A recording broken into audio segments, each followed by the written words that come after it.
Hi, and welcome to Speaking from the Center. It is April 25th, 2021. I am August. Tim. Oh, I said April, didn't I? Yep. I'm a tired person today. Um, I was on the food truck today, and it was so very hot. I had to spend the rest of the day rehydrating myself. Nice. Yeah. So, yes, it is August 25th, 2021, and I am Tim. Hi, I'm Nolan. Here That, again. that guy's Nolan. And That that yeah, guy's it's Tim. that that's Nolan. That those are the Whatever. links. Today we're going to talk about a little known country called Afghanistan. What? Why would we talk about a completely irrelevant Central Asian backwater that's not been relevant in the last 100 years? I'm not sure, but perhaps it has to do with the 20-year war we were fighting there Hmm. for apparently no apparent reason. It's to get the terrorizers, man. Come on. You remember 2001? I remember 2001, A Space Odyssey, but Oh, that's better than me because I've fallen asleep twice trying to watch that movie. yeah, so we decided a little while back that we needed to leave that country and end the war, and it has not gone well. Some say that they knew that it was not going to go well. Some say we didn't know it was going to go that bad.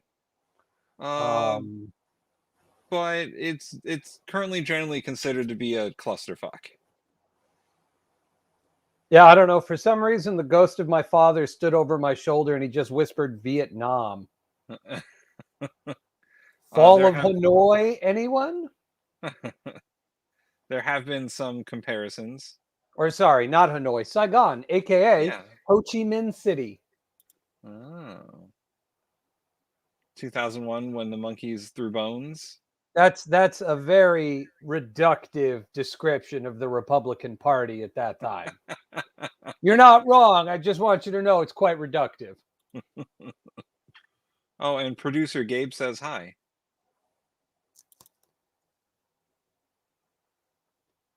You shouldn't eat pretzels while we're doing the show. Yeah, I Yuck. really shouldn't. That's a bad idea. Anyway, before we get into the show proper, I'll do all the ad stuff. So there's links down there: Twitch, YouTube, Facebook, Patreon. You could be just like Gabe if you want and become a producer of the show. Oh, Gabe and Jenna, can't forget Jenna. And yeah, you could get you get your own show like Jenna did, and boss us around a little. I mean, it's Yeah. really whatever you want to do. And Yeah. yeah. So, Afghanistan. It's fucked. We fucked it up. Nolan. Now, I don't think we can take credit for that. Let's be Well, honest, that place has been a crappy little backwater since well, always. yeah, always. So Well, Nolan, let's see. Briefly, it was relevant when it was part of the Empire of Samarkand during the 12 or 1100s. But then the Mongols rolled through, eradicated their irrigation system, and sowed salt in the land so nothing could grow there again. So, yeah, pretty much since always. so that's how they won. Who? The Mongols. They just came in and fucked everything up. I mean, sometimes I hate to say it, but that's what it takes, man. The mistake that was made in Afghanistan was made about, let me think, about 42 years ago. 42 years ago. That puts Yeah, us at what year? 1979. All right. Why was 1979 so important? Because that's the year the Soviet Union invaded. We should have just let them fucking take it. We So- spent millions of dollars backing the people who would become the Taliban against the Soviet Union in a war that the Soviets knew was time to give up 10 years in. And we should have just let them take the fucking place. So give us some historical perspective on Afghanistan, because the United States and the Soviets aren't the only countries that try and go in there Well, and wreck up the place. I do have to look one thing up very quickly. And then I will bore everybody to tears. Well, I figured we'll do some historical perspective first, and then we'll get into the current quagmire, as it were, because it definitely is a quagmire. Oh yeah. No, Jesus fucking Christ. Or a clusterfuck, I mean, whichever term you want to use. I don't know what the military term for it is. no, I think FUBAR is exactly. All right, so Afghanistan is a crap hole, and it always has been. I talked about the not Samarkand. It was the Hi, Jana. yes, Time and Nolan. I am Time, the all-powerful. He is that which remains after everybody gets bored and wanders off. Which is kind of a good metaphor for this show. Yeah. Anyway, what was the name of this? There was this big empire. I say Samarkand. Was it the Ottoman Empire? No, God, no. The Ottomans freaking wish.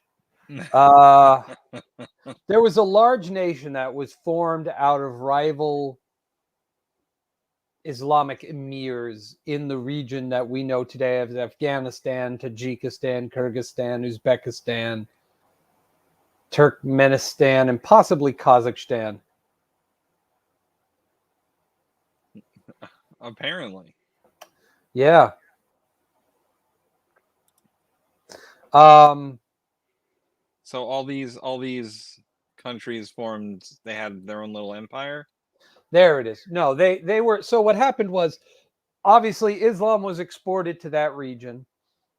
And the whatever the neighboring Persian dynasty was at that time, decided to send a segment of their family off and unify these different emirates into a single empire called Khwarazm. Okay. And Khwarazm was ruled by, I don't know, the half brother of some dipshit in Persia, whatever, doesn't matter. Anyway, they Afghanistan was part of this. Obviously, it brought Uzbeks and Turkmen and Kazakh and Afghans and other tribal peoples together. And then the Mongols showed up. Now, the Mongols showed up because the emperor or the king of Khwarazm decided to turn away their trading convoys and brand their faces. When does Padme come into it?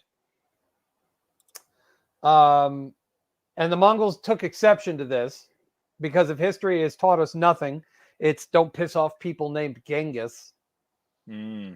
And the Mongols rode through there and pretty much eradicated that state. Khwarazm never existed again. Those people were never brought together until the Soviet or the Russian Empire. Just a whole lot of bad happened. And Afghanistan suffered particularly harsh treatment at the hands of the Mongol invaders.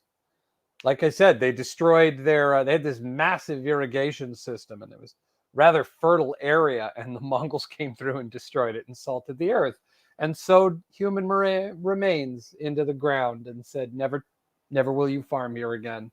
And they never did. That's awfully mean of those Mongols. Yeah, well, back then it was do this, trade with us, and we'll leave you alone. You don't want to trade? It's the wrong answer. It's the wrong answer. Because as we know, the Mongols then went on to, smash the Persians and the Ottomans and most of Eastern Europe. Yeah, they got pretty far before they got stopped. They didn't get stopped. They stopped. Those are two very different states of being. They were just like, this is enough. Yeah. Well, so it's just important to put that into context because there's this whole talk about how Afghanistan is the graveyard of empires, which is, I mean, I it mean, wasn't like the Mongols invaded Afghanistan and then fell apart and couldn't continue. No, they went on to have some of their biggest conquests after that. right. Yeah. Um, Afghanistan was also later incorporated into like the Ilkhanate, and I think another Persian dynasty also conquered the region. And I'm could be wrong here, but I think for a time it was under the Mughal dynasty of India as well. So it's like, no, Afghanistan is not the graveyard of empires. It's just when white people try to conquer it, it seems that they can't. Well, let's talk about the first time that white people tried to Okay. conquer. That would be the British Empire in the 19th century. And that is because they were sick and tired of Afghans and tribal people raiding over the border of the northwest frontier, as it was called, of their little imperial holdings in India. And how'd that go for them? Well, the first time or the second time or the third time or the fourth time. Let's just we'll, we'll take them in order. Um, if I'm not mistaken, of the Afghan wars, the Afghans won. Of the Anglo-Afghan wars, I think the Afghans won like two. Okay, so they split it 50-50 basically. Well, so the fourth one, the Afghans invaded, so it's not like the British were trying to invade them. I The see. Afghans were trying. So this area along the border between Pakistan and Afghanistan, known as Waziristan, is traditionally ethnically Afghan. The Waziri people are more akin to their Afghan brethren and have many tribal links with these people than they do with Pakistan. So the Afghans invaded to try to get that land back. It did not go well. I see. So that was how that I want to get a running because I there we go. Oh, I'm sorry, there were only three. Okay. First, second, and third. Wow. Huh. Whew. Yeah. Well, I guess it was more of an even split then, because oftentimes the British would march in and they take Kabul, and the emir would flee into the countryside, and then eventually the British would go, okay, now behave yourselves. They'd sign some bullshit treaty and leave. It's kind of how the British did everything back then. And then somebody would break it. I think the first time the British went in and were not expecting the level of warfare to be what it was. Yeah, I also think that coming in and taking Kabul is like what other countries do when they visit Afghanistan. Like that's just what you do. Yeah, that's kind of how it goes. You just march off, you're like, "Oh guys, we're taking Kabul. All right, hey, what's going on over here? No, you Yeah, don't like us. what That's a too shock. bad." Yeah. So, why did the British end up leaving? They just It was just basically, gee, huh? I wonder. Tell me if this sounds familiar. They occupied Kabul. They dethroned whoever was supposed to be on the throne, and then after securing Kabul and Kandahar and Herat and other major other areas in southern and Afghanistan, the Afghans uprose and fought a long, bloody resistance war against the British. and after a while the British were just like, "We don't need this. We're going home." Yeah, well, they launched two expeditions. The first one unseated the king, but then they had to leave. And when they put the king back, they came back in, but the Afghan uprising that took place during their occupation was just too much, stretched too thin. The British had to leave. So, And actually, the second Afghan war, the British won. So second and third Afghan wars were victories for the British. Though, as I said, the third one was the Afghans invading them. So, you know, Yeah, I would consider that one like, yeah, the British won, but for the wrong reasons. Like they weren't supposed to be invaded. well, yeah, like Afghanistan lost that war because they were attacking somebody else. They went, I know, let's go outside of Afghanistan, and got raffle stomped and went, well, that was a bad idea. Let's never leave here again. All right, fast forward to the Soviet Union. Okay, 1978, the Soviet Union invade because I don't know, is flimsy really the correct term here? I think anything that is like Soviet related, flimsy is usually a good term. Their nuclear reactors, government. Hey, their nuclear reactors ran better than the power grid in Texas. Never forget that. Very, very important. So what did the Soviet Union flimsily do to Afghanistan?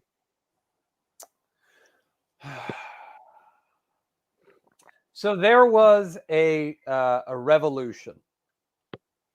In Russia? No No, fucking way. in Afghanistan in Oh, I was gonna 1978. say The Sour Revolution.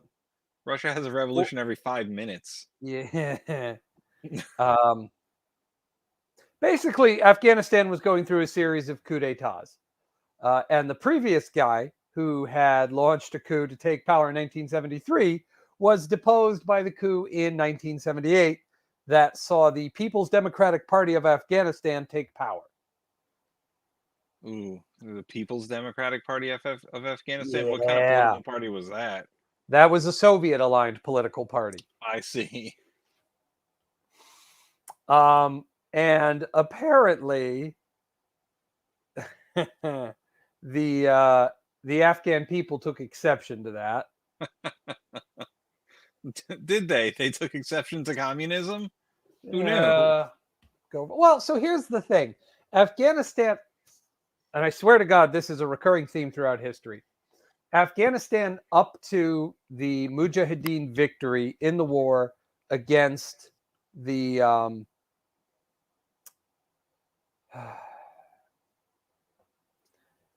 was the Mujahideen victory led to the Islamic takeover of Afghanistan. Afghanistan was a deeply conservative nation, but they still had secular underpinnings, so to speak. Many of the Afghan kings through the 30s and 40s and 50s had been introducing reform incrementally, slowly changing life and trying to bring Afghanistan out of the dark ages. The Mujahideen decided that was haram, which is Islamic for blasphemy, and worked aggressively to revert back to a very, very much the opposite. Yeah. Basically, when this happened, when the Communist Party aligned government took over in 1979, they started implementing reforms at a far higher rate, and also did things like suppress dissent, executed thousands of political prisoners. You know, the Soviet thing to do. Yeah, that sounds like standard Soviet. By 1979, this led to disaffection and large-scale first dissent and then open rebellion against the new government. And in keeping with the Anglo-Soviet Friendship Treaty signed just after the Afghan Democratic People's Republic of Whoop-de-Doo was formed, the Soviets moved in under what was the Brezhnev Doctrine. And the Brezhnev Doctrine basically stated that any communist state will be a communist state. And anybody who tries to change that will face war, including if those people are internal threats. Oh, so I see. So the Soviet Union was like, hey, that's a communist state. We got to keep them that way, no matter the cost. Correct. Even if it's their own people rebelling. Like the 1956 Hungarian Revolution, which was an internal rebellion and uprising against the vastly unpopular Communist Party, which the Soviets put down with tanks. I see. If So you it was. Once It you was. got into the Soviet sphere of influence, you were in. And Brezhnev was not letting you leave. Even though I don't think he was in power in 56. That's not the point. So it was basically the Soviets saying, "Hey, don't overthrow our governments.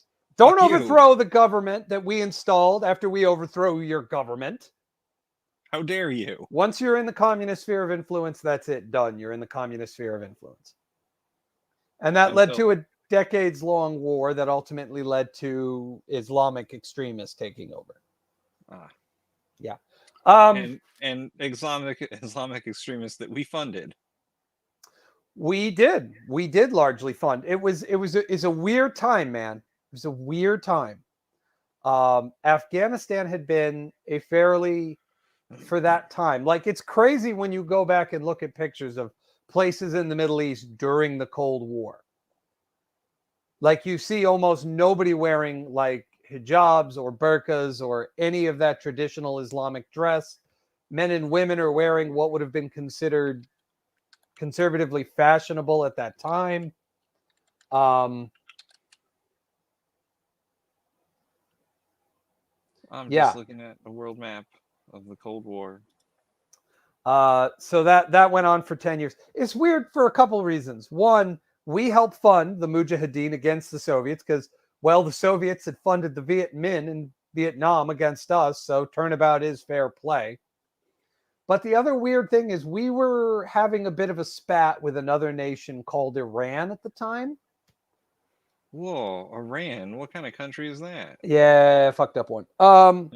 No, Iran had been ruled by a corrupt dictator, their Shah, that we installed in the 50s after we deposed their democratic government. Yeah, because they were the Socialist Republic of Iran. Mohammad Mossadegh was a democratically elected government. It wasn't socialist, but he was going to nationalize the Anglo-Iranian oil company. I see. And Britain needed that money to rebuild after the war, so none of that. So he was out. The long deposed Shah line was reinstated, which had been deposed because they had been pro-Axis during World War II. Just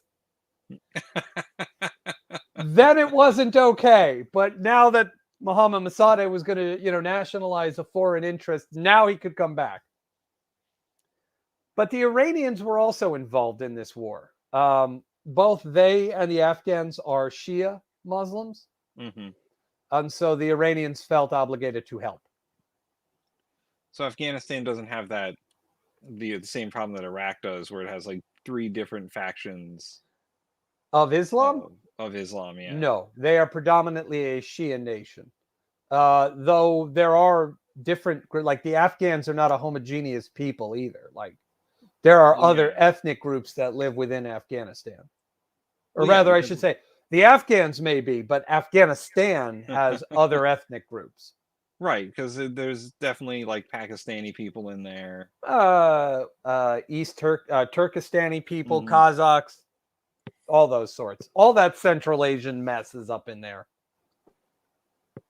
But the Soviet war lasted 10 years, costed them hundreds of millions of dollars, and it's one of the many reasons why they probably went bankrupt and collapsed in 1992.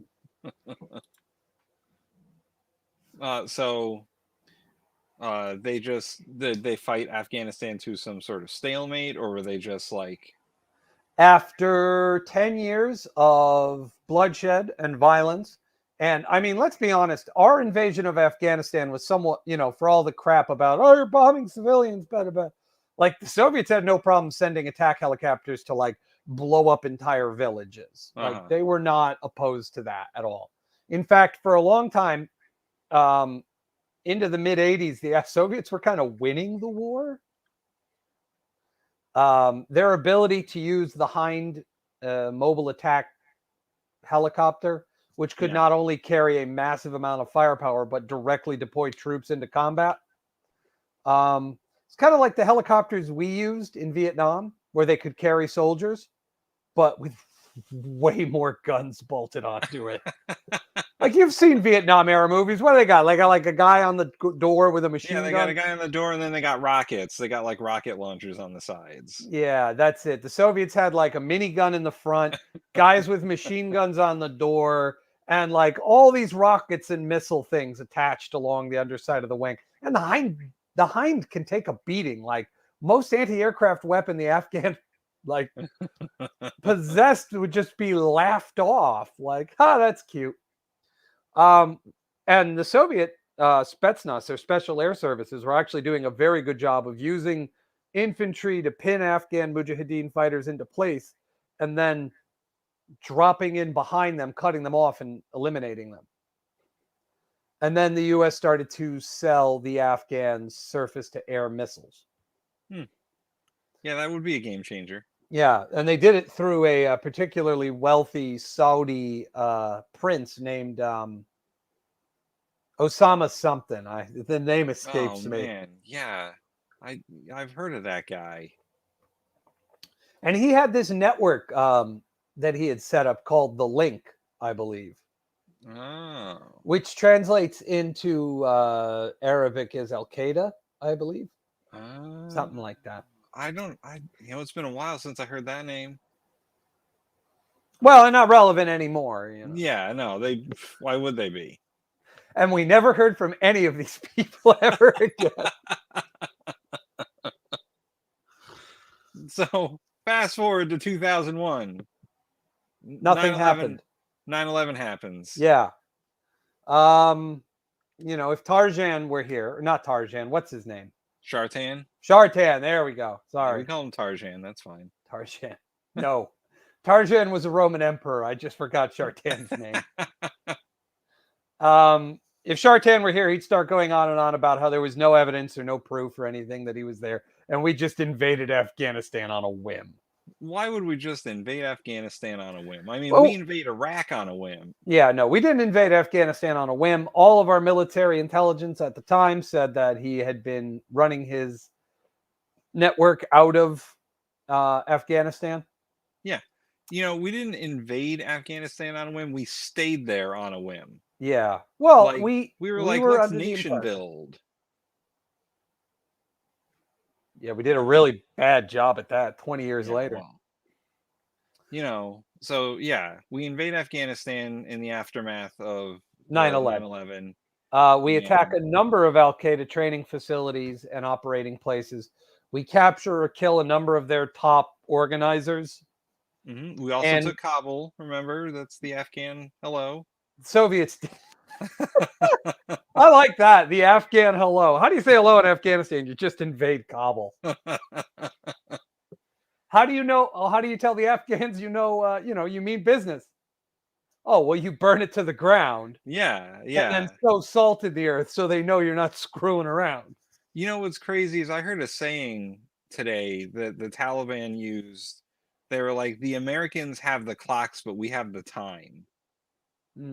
Meaning that, like, they knew that we were going to leave at some point and they were just going to swoop back in. So that was not a guarantee. But I mean, they were basically saying they're just going to wait us out. Well, they live there. We don't. Yeah. I mean, we lasted longer than we did in Vietnam, so go there. But so yeah, we invade Afghanistan. After we do the whole war on terror thing there, we decided, hey, let's rebuild their government as a democratic government and see how that works. We'll build them an army so they can defend themselves. And it didn't go so well. The Afghan government was plagued with corruption. The forces we built for them, not the greatest. I mean, they did do their jobs, but not the greatest. America forgot the lesson we learned from Task Force X or Force X. What is Force X? Force X was a couple divisions worth of soldiers that were trained in India during World War II. These troops are unique because they were a Chinese military formation at the time. And after reading about the state of the Afghan government and the Afghan military structure specifically, I was getting flashbacks to nationalist China during World War II. Generals were paid in a single lump sum and would put down soldiers who were not really there and pocket the rest. They would be given money to provide provisions for their troops, but would instead pocket that and buy whatever crap they could get by with. They did not maintain and gave no second thought to getting spare parts or maintaining their equipment or weapons. This applies to both the Nationalist Army of the 1940s and the Afghan military. Many of their officers were illiterate and appointed because they had connections in the government. That sounds familiar. It's nationalist China all over again. What Task Force X taught us was that if we take Chinese troops out of China, train them and equip them and ready them to our standards, away from the influence of these corrupt officers, you will get one of the top tier fighting forces. And we saw that to a limited extent with the Afghan commandos we trained, about 20,000. Mm-hmm. That literally got stretched to the breaking point during the end because they had to go everywhere. And there were only 20,000 of them. Right. They would get called out to do routine patrols and things in provinces that the local forces should have been able to handle. But they couldn't because the local forces wouldn't do it. They either weren't paid enough or there was no guarantee that if they died in combat, the government would help their families at all. Well, right, and there were reports that the general forces hadn't been paid in quite some time when, or at least some of them haven't been paid in quite some time when the Taliban started trying to take stuff back, and that's part of the reason why they just left, is because the Afghan government wasn't paying them, and like you said, there was no guarantee that their families would be taken care of if they died in the line of fire. Yeah, that's why there was such a high rate of desertion. Task Force X and the Afghan commandos show that if you want to do a thing like that, you need to take the soldiers and officers out of this corrupt traditionalist society, take them away from that, then train them, then send them back. Right. We did all this stuff to try to train Afghan forces, but at the end of the day, like, they needed a general hospital and a basic education. Yeah. More than they needed weapons training, because a lot of these people couldn't read. Officers couldn't read maps. During an engagement during these last couple of weeks with the Taliban, when the Afghan military was trying to shell their position, they were off by a kilometer because the officers couldn't read the maps. We spent how much money training and arming them, and now the Taliban have more helicopters than the country of Australia. And they will have those helicopters for about 2 months. Yeah. Because the Afghans will not be able to get spare parts. Well, the Taliban will not be able to replace wear and tear on those machines. Well, and in line with what you were talking about, as our troops were withdrawing in the last year, the Afghan helicopter pilots and the helicopter crews were trying to make a deal with American companies to come and service the helicopters because they didn't know how. Yeah, because they don't know how to read. So many of the people there are illiterate still. So even if, everything went smoothly, after a while they would have helicopters that no longer worked because they didn't know how to fix them. Yeah, they'd have taken the weapon systems off and probably attached them to the back of Jeeps. So, realistically, those little Toyota trucks. I know what you're talking about. Those little ones they always put like a mounted gun on. Yeah, there was a whole war fought in Saharan Africa over it. It's called the Toyota War. Because that was the main weapon. People would just mount up in these little Toyota trucks and I'm sure Toyota doesn't want that going around. Yeah, no, that's why you've never heard of it. That's why they don't talk about it. But the Toyota War was the thing. I think it was in like Mali and Niger, but it could have been over in East Africa. I'm not 100%. I'm gonna look it up. So, but we gave them all this equipment, helicopters. I don't know if we gave them tanks.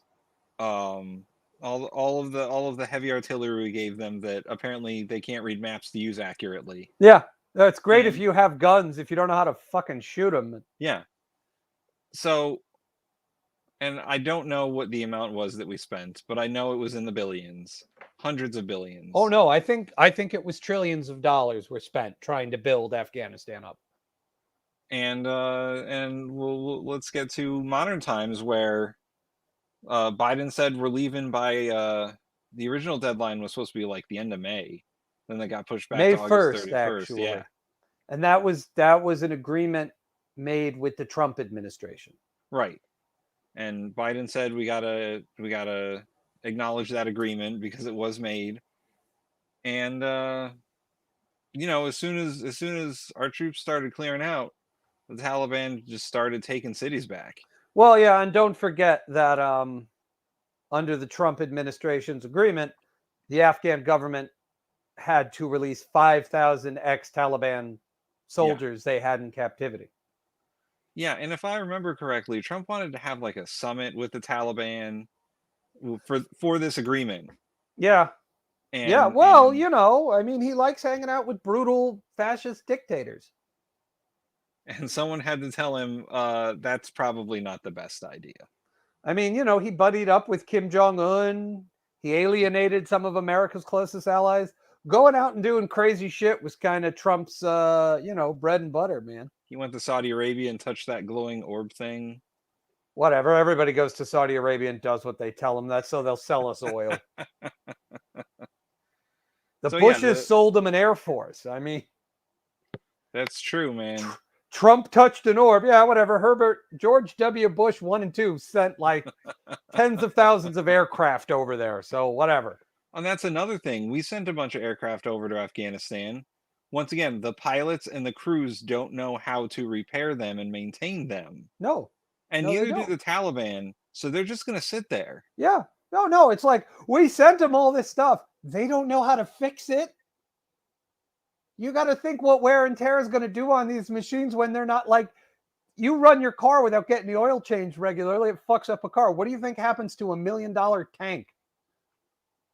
Yeah, and the maintenance time compared to like running hours is crazy for some of the helicopters and fighter planes. Absolutely. We're able to maintain those things because we have the men, equipment, material, and know-how. Afghanistan has never had any of that. But once again, their security forces and the Afghan government were going to contract American companies to send maintenance crews over there. Yeah, because they couldn't be bothered to figure it out. So yeah, the Taliban took Afghanistan back city by city. The Afghan security forces basically withered in their advance. And I mean, one of the tactics the Taliban used was whenever they defeated or found a deserted unit, they would take their weapons and just show it on video. Be like, listen, we picked up all these weapons from these other guys. We got more weapons now. Who's going to stop us? I mean, part of the reason, one of the things that President Biden said that I kind of agree with is if the Afghans aren't willing to fight for it themselves, why should we? And that's the problem. Like the Afghan commanders and the Afghan government basically fled the country. Yeah. And that was it. That's, the Afghan president fled the country before Kabul got, before the Afghan hello happened. Yeah. And that's it, man. He's now a deposed leader. He fled to Pakistan, I believe. Yeah. Or one of those neighboring countries. Yeah, Stanistan.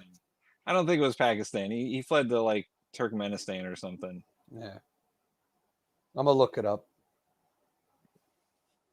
But that's, I mean, and now there's a big old clusterfuck at the Kabul airport where the Americans still have a perimeter around the airport and they're trying to get as many people out as they can. Uh, and now the debate is, if they can't make it out by August 31st, which is the deadline, what's going to happen? Because the Taliban said, if you don't get out by August 31st, we're going to start some shit. Yeah, let them. Let them. That would be the absolute dumbest thing they could do. And apparently the American commanders on the ground are negotiating with the Taliban to see if that sort of timeline is a bit more flexible, because they're still trying to get people out and they don't know if they can do it in time. But Biden said we're doing it by August 31st. Yeah, well, I mean, I heard a story about a C-17 massive American transport aircraft that was sitting on the tarmac at Kabul airport, saw all these people sitting, saw everything backed up and said, you know what, screw it. They took all the equipment out. They managed to get 817 people on it and fly them out of the country, which sets a Yeah, world record for the number of people fit on a C-17 at one time. I remember that too, because they played a bit of the back and forth between them and the air traffic control. Yeah. And they're like, we got 800 people on board. And the air traffic control was like, well, congrats on getting off the ground. Because I think the maximum occupancy of that plane is like 600 people. Yeah. So they, 817 people, world record, most people transported on a C-17 at one time. yeah, yeah. And then they're like, we're really impressed that you got off the ground with that many people on your plane. Yeah. So that's the current situation in Afghanistan. Is the Taliban have taken back 99.9% of the country. All that's left is that airport. Well, wait. Now, And let's make sure we're not doom and glooming here too much. Even during the Taliban's initial rule, from the early 90s through to 2001, there was still resistance in the country. yeah, There was the Northern Alliance, which was a group of people who held out in that little northern bottleneck area that borders China. And I think I've already heard rumblings of certain provinces that are going to resist. yeah, and And they probably will. Yeah. But the Taliban also have to worry about other terrorist organizations trying to fuck shit up for them, because their takeover this time, they're claiming to be more progressive. Yeah, I don't And think that's yeah, true. I don't I think it's think true either, but they're trying to appease or put our minds at ease that they're going to be they're a more modern a Taliban. kinder, gentler Taliban. Yeah, I think they're taking a page out of Trump's book. They'll tell the world whatever they want to hear and then just do whatever the fuck they want at home. Yeah. I mean, the Taliban, I watched a news conference where a Taliban representative sat there and said, we don't want revenge. We're not seeking to, hurt anybody. Anybody who is a collaborator will be granted amnesty. We will respect the rights of women and let them go to school. Yet you hear about how they're going door to door, executing and hanging people. Yeah. Who collaborated. So, again, President Trump set a great president where you can tell the world one thing and then go back home and do whatever the fuck you want. Yeah. If we can do it here, why can't they? That's basically what they're going to do. They're going to be like, oh, well, we're nicer. We went through sensitivity training. We're nicer now. Please believe us. Yeah. But I don't think anyone except for Putin is like, that's cool, guys, because they have a history. You know what they're going to do. Yeah. Sharia law is Sharia law. It's fairly uncompromising. Well, even in their we're a kinder, gentler Taliban, they're like, but we're still operating under Sharia law, strictly operating under Sharia law. So Yeah. within the confines of Sharia law, I guess they're going to be nicer. And you know what? For a lot of men, that'll be great. Yeah. It's going to suck for the women regardless. And that was one thing that America did correctly in Afghanistan, was get women in Afghanistan to have rights, and so they can do things and they don't have to adhere to the Sharia law. That's one of the things. That's one of the reforms that everyone talks about is just going to get rolled back,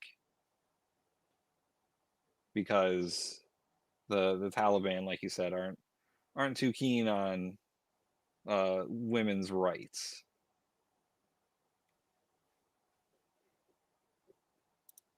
Yeah, no.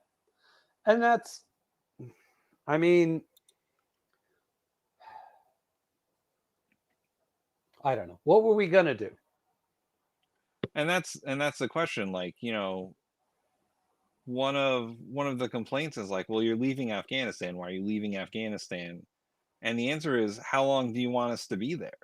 We were there 20 years. We couldn't Yeah. manage it. How long? We lasted the longest. That if we were going for a high score, we won. But how long should we possibly be there?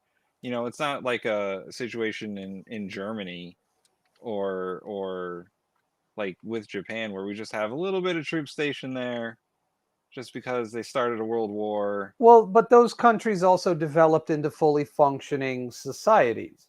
Afghanistan was a kleptocratic nation still locked in concepts of tribalism. Yeah.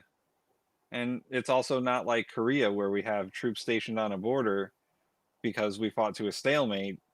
There's we agreed to leave. For all the crap Biden's catching, this was an agreement that the Trump administration made. Yeah.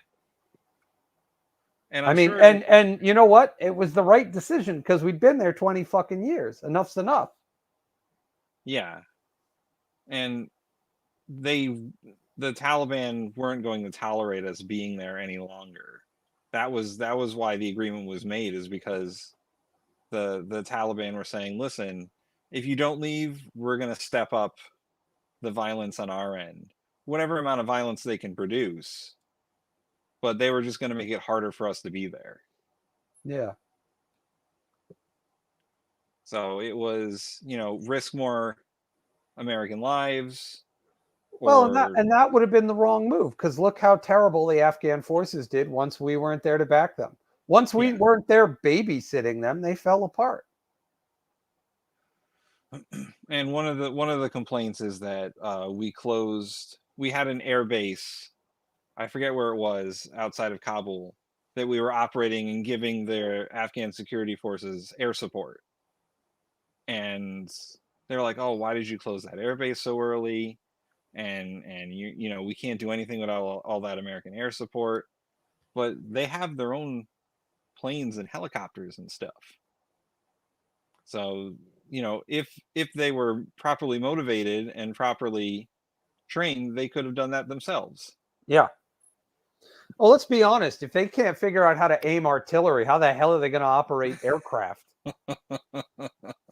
I mean, at that point, you're just as likely to hit your own troops as you are to actually hit anything else. And like I mentioned before, their government was corrupt AF. They didn't have a I don't know, blah, blah, blah, A sense of responsibility to the nation that they yeah. were trying to build, that they were representatives of. Right. And in that government there were female politicians who are now fearing for their lives because they are females in a place of power that is not going to exist anymore. Yeah. I mean, we'll see. Time will tell how long the Taliban lasts this time around. Yeah, what do you think? I don't know. What do you think the future holds for Afghanistan? Well, let's see. The British couldn't keep them under control. The Soviets couldn't do it. We couldn't do it. So China? I guess it's China's turn. Yeah, but does China really have any interest in that? No, they don't. But if, say, a terrorist organization was operating inside Afghanistan's borders for like that East Turkestan Islamic Republic nonsense, yeah, I could see them. I could see them sending things to operate in there, and I could also see them doing some very awful things to Afghanistan. Well, yeah, China's not known for its tolerance of Islam. I mean, I'd say they are domestically, um, as much as they tolerate any religion. Yeah, I was gonna say the Chinese aren't big on theocracies. No, and I don't think the West is big on theocracies either. Generally, Yep. the developed world doesn't like those. Yeah, but I don't think that we have. I don't know.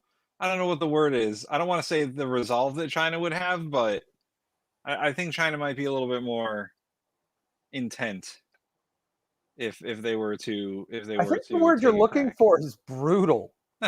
Yes. You know, none of this nicey, we'll do this, we'll do that. It's you do this. No, bang, you'll do this. Okay. And they'll shoot as many people as it takes to get to that point. Yeah.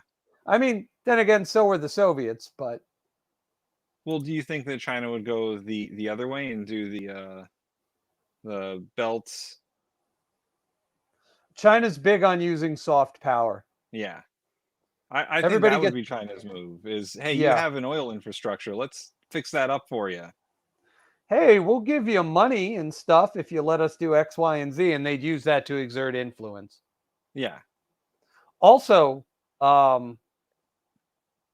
because China's heavily involved with supporting Pakistan, but only because Pakistan is, you know, like relevant to their plans. Yeah. It doesn't always have to be Pakistan. You know, Are you saying that they could use their influence to play Afghanistan and Pakistan off of each other? well, I mean, you know that Afghanistan or Pakistan is what's the word? The Pakistan is an acronym. It's an acronym? Yeah, that's not like the name of that place. What's the acronym? Uh, I don't. I gotta look it up. I'll Google it. Yeah. Pakistan acronym. Punjab, Afghan border states, Kashmir, Sindh, and Balochistan. Balochistan. Well, that's a word right there. Balochistan is the area in southwestern Afghanistan that centers around, or southwestern Pakistan that centers on the port city of Lahore. Or no, I'm sorry, Karachi, not Lahore. Lahore is the current capital. I did not know that. Yeah. So, and that is because, like, the Afghan border areas, Waziristan, Right. like, or the Afghan, like, that's an area that's ethnically more in line with Afghanistan. And Pakistan, like I said, doesn't necessarily have to be part of these plans. If Afghanistan's more willing to be, you know, work with the Chinese, they'll drop Pakistan like a hot potato and get what they want elsewhere. Right. You know, there's no reason Balochistan needs to stay part of Pakistan. And then they can Right. just be Paki. Mm-hmm. Do you think Russia would take another crack at Afghanistan? No, no, No. I think they learned their lesson the first time. Because Putin seems to be not like in favor of, but he's one of the few that says that he's going to acknowledge the Taliban government in Afghanistan. Yeah, well, that's just to stick it to us, isn't it? Mm.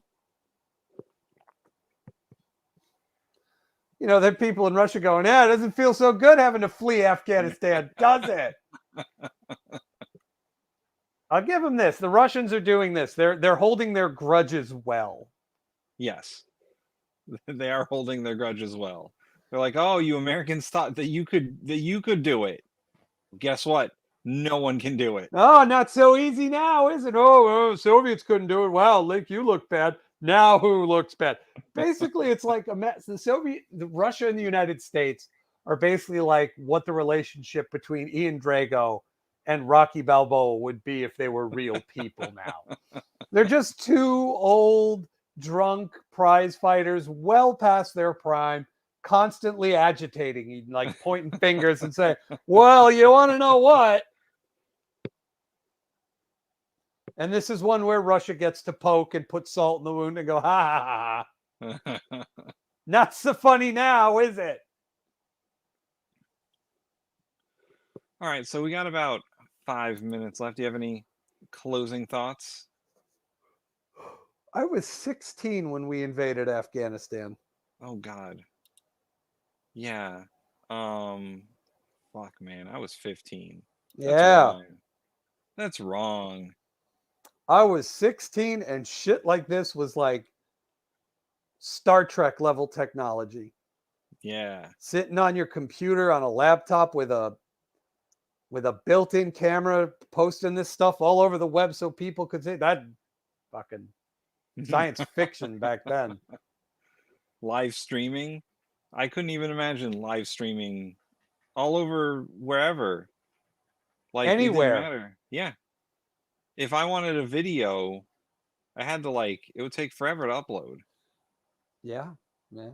And now we do this without a second thought. So that's 20 years gone by for you. Kind of want those 20 years back, but whatever. Right? Yeah. I guess my biggest thing now is I just worry for Afghan war veterans. Yeah. Yeah, I worry for the people who fought in Afghanistan and are now like, what was that all for? Well, I mean, it's kind of the same thing Vietnam War veterans went through. There was a joke. It was they asked, oh God, he was Nixon's foreign Secretary of State. What was his name? Was it Kissinger? Yeah, they asked Kissinger what his greatest accomplishment was, and the joke is he said, "Oh, in 1973, when I negotiated an end to the Vietnam War." And what do you think your biggest letdown has been? Probably in 1975 when the Vietnam War actually ended with North Vietnam winning. Yeah, yeah. You know, we were in Vietnam from the 60s to 1973. And then we left and the South fell. Yeah. You know, it's a place we've been through before. And you know, the hope is that the soldiers who fought there and lost friends there won't blame themselves or question why they were there. Right. You went where you were told. That's all you could do. Yeah. You did everything that was expected of you. I also hope that the country as a whole treats Afghanistan vets better than they treated Vietnam vets after the war ended. I mean, as do I, but I mean, first of all, that's not a very high bar to clear. And secondly, I think we've learned a lot as a country since, you know, Vietnam on how to treat our veterans. Yeah, we just don't follow through with a lot of it. No, I mean, we don't spit on them or protest them anymore like we did during Vietnam. But the VA is still kind of a mess. Okay, yeah, that's a whole nother show. I'm just saying, like, because of wars like Afghanistan and Iraq, that we have a lot of veterans and there's a lot of rationing of care. That's all I'm saying. Well, maybe now that we don't have to pay for deploying so many troops in places like Iraq and Afghanistan, we can funnel that money into caring for all the veterans those two wars created. I mean, we should do that, but I'm pretty sure we're just going to go half-cocked into some other conflict. I feel like that conflict's going to be a domestic one, buddy. Yeah. Yeah, me too.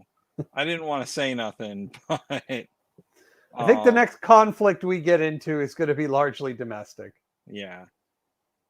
Uh, so yeah. Now that we have talked about Afghanistan at length, unless something crazy happens, we're not going to talk about it for a while. Yeah, let's forget about this country and hope it never becomes up again. Yeah, because we learned a few lessons. Don't get involved in large land wars in Asia. It's not a good idea. I mean, we won one of them. Yeah, one of them. Hey, a win, a draw, and a loss isn't terrible. I mean, I'm pretty sure that's the best a Western country can do. Yeah. Um, We beat but Japan. We fought China to a draw. and yeah, we didn't. Well, I mean, we also left Iraq. I don't know how much that counts.